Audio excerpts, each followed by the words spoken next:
Selamat pagi saudara, kita berjumpa di dalam Light of Revival.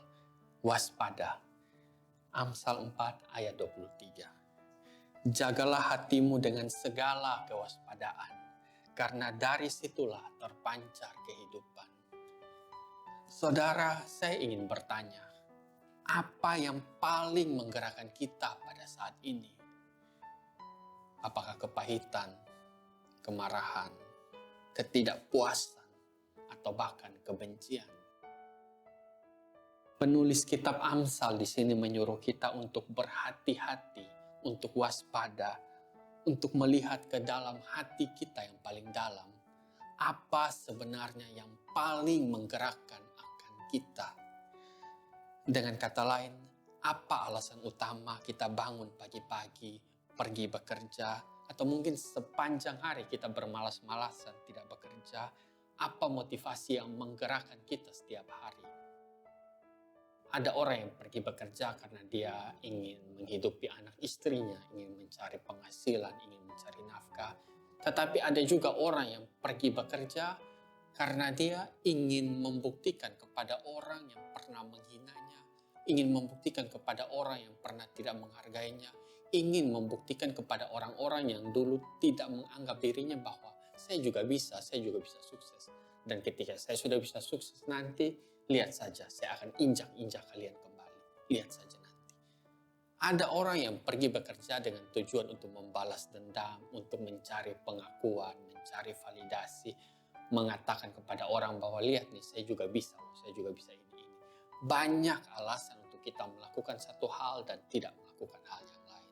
Dan di sini sekali lagi penulis kitab Amsal di sini mengajak kita untuk bertanya, untuk merenungkan kembali apa motivasi kita melakukan segala sesuatu. Apa yang menyebabkan kita masih ada semangat untuk bangun pagi-pagi dan pergi bekerja ataupun tidak bekerja. Sekali lagi saya baca Amsal 4 ayat 23, di sana dikatakan, jagalah hatimu dengan segala kewaspadaan, karena dari situlah terpancar kehidupan. Maka saudara, hati kita bisa digerakkan oleh berbagai motivasi. Manusia memang tentu saja butuh motivasi agar ia tetap bisa bertahan hidup. Tetapi sekali lagi kita diingatkan di sini untuk waspada. Ketika kita melihat ke dalam hati kita dengan sejujur-jujurnya, dengan sebenar-benarnya, apa yang sebenarnya ada di sana? Apa keinginan hati kita yang sebenarnya? Kadang kita bisa menutupi motivasi hati kita yang tidak benar dengan berbagai alasan yang mungkin bisa diterima lah, yang mungkin bisa masuk akal, yang mungkin bisa betul, orang lain bisa bilang, oh iya. Tapi sebenarnya di dalam hati kita yang paling dalam kita tahu bahwa kita menyimpan motivasi yang tidak benar, yang tidak jujur. Kita mungkin bisa membohongi orang lain, tetapi mestinya kita tidak bisa membohongi hati kita sendiri.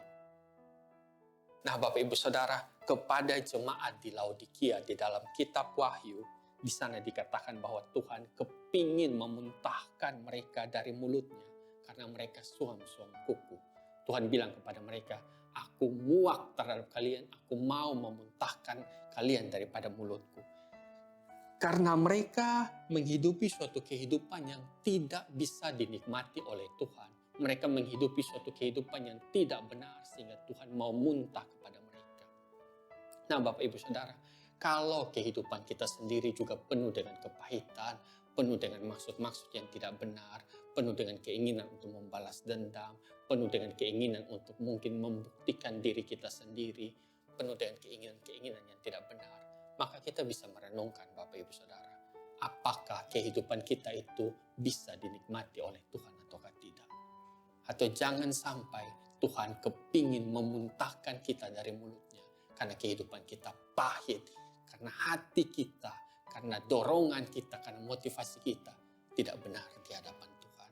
Sekali lagi kita diingatkan di sini oleh kitab Amsal, waspada, jagalah hati dengan segala kewaspadaan, karena dari sanalah terpancar kehidupan.